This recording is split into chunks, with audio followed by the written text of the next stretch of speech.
उन्हाळी हंगामासाठी काटेपूर्णा प्रकल्पातून पाणी सोडणं शक्य नसल्याचं पत्र पाटबंधारे विभागानं अकोला तालुक्यातील शेतकऱ्यांना पाठवलंय। त्यामुळे तीळ, मका, ज्वारी, उशिरा पेरलेल्या गव्हाकरता पाणी कुठून आणावं असा प्रश्न आता शेतकऱ्यांना भेडसावतोय। यंदा खरीप हंगामात शेतमालाचं उत्पादन घटल्यानं शेतकरी अडचणीत आहे।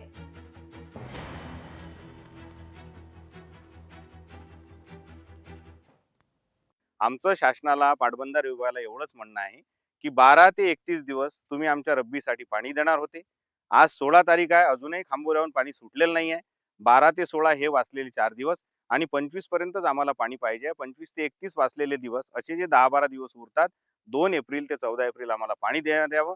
आमची ही रास्त मागणी आहे, कारण रब्बीच्या नियोजनातून आम्ही आमचं पाणी वाचून ते उन्हाळीसाठी मागतोय। याला नाही म्हणण्याचं काही पाटबंधारे विभागाचं कारण नाही, पण तशा प्रकारचं पत्र आम्हाला काटेपूर्णा सिंचन प्रकल्प समितीला परवा पाटबंधारे विभागाने दिलेलं आहे। त्याचा आम्ही निषेध नोंदवत आहोत आणि उद्या परवा आम्ही जिल्हाधिकारी कार्यालयावर नाईलाजाने मोर्चा घेऊन जाऊ। लोकशाही मराठी ऐका, पहा, जागरूक रहा।